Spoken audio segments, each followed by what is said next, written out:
नमस्कार दोस्तों।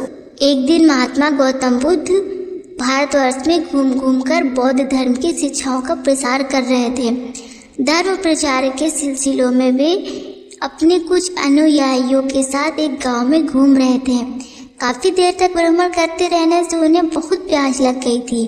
प्यास बढ़ता देखकर उन्होंने एक शिष्य को पास के गांव से पानी लाने के लिए कहा। शिष्य जब गांव में पहुंचा तो उसने देखा कि वहां एक छोटी सी नदी बह रही है, जिसमें काफी लोग अपने वस्त्र साफ कर रहे थे और कई अपने गायों को नहला रहे थे।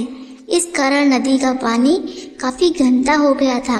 शिष्य को नदी के पानी का ये हाल देखकर लगा कि गुरुजी के लिए यह गंदा पानी ले जाने के लिए उचित नहीं है। इस तरह वह बिना पानी के ही वापस आ गया। लेकिन इधर गुरुजी का तो प्यास से गला सूखा जा रहा था, इसलिए पुनः उन्होंने पानी लाने के लिए दूसरे शिष्य को भेजा। इस बार वह शिष्य उनके लिए मटके में भरकर पानी लेकर आया। यह देखकर महात्मा बुद्ध थोड़ा आश्चर्यचकित हुए। उन्होंने शिष्य से पूछा, गांव में बहने वाली नदी का पानी तो गंदा था, फिर ये पानी कहाँ से लाए हो? शिष्य बोला, हाँ गुरुजी, उस नदी का जल सही में बहुत गंदा था, परंतु जब वहाँ ठहरकर पानी में मिली मिट्टी के नदी के तल में बैठने का इंतजार किया, जब मिट्टी नीचे बैठ गई तो पानी साफ हो गया, वही पानी लाया हूँ। महात्मा बुद्ध शिष्य का यह उत्तर सुनकर बहुत खुश हुए तथा अन्य शिष्यों को एक ही शिक्षा दी कि हमारा जीवन भी नदी के जल जैसा ही है। जीवन में अच्छे कर्म करते रहने से यह हमेशा शुद्ध बना रहता है, परंतु अनेक बार जीवन में ऐसे भी क्षण आते हैं जब हमारा जीवन दुख और समस्याओं से घिर जाता है। ऐसी अवस्था में जीवन समान या पानी भी गंदा लगने लगता है। हेलो दोस्तों, हमें इसलिए जीवन में दुख और बुराइयों को देखकर अपना साहस नहीं खोना चाहिए और धैर्य भी रखना चाहिए। गंदगी समान ये समस्याएं स्वयं ही धीरे धीरे एक दिन खत्म हो जाएगी। और भगवान बुद्ध जब सद्विचारों का प्रसार करने के बाद राजगृह लौटे, लेकिन नगर में सन्नाटा था। उनके अनुयायी ने बताया, भगवान, एक राक्षसी को बच्चों का मांस खाने की लत लग गई है। नगर के अनेक बच्चे गायब हो गए हैं।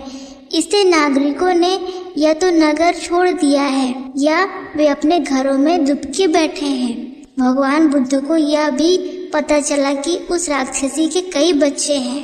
एक दिन बुद्ध राक्षसी की अनुपस्थिति में खेल के बहाने उसके छोटे बच्चे को अपने साथ ले आए।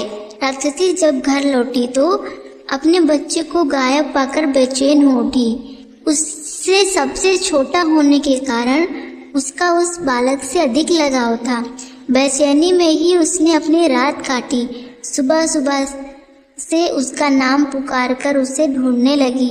बिछोह के दर्द से वह तड़प रही थी। अचानक उसे सामने से बुद्ध गुजरते हुए दिखाई दिए। उसने सोचा कि बुद्ध सच्चे संत हैं, जरूर अंतर्यामी होंगे। वो उनके पैरों में गिरकर बोली, भगवान, मेरा बच्चा कहाँ है? यह बताइए, उसे कोई हिंसक पशु ना खा पाए, ऐसा आशीर्वाद दीजिए। बुद्ध ने कहा, इस नगर के अनेक बच्चे को तुमने खा लिया है, इतनी ही इकलौती संतानों को तुमने बख्शा नहीं है।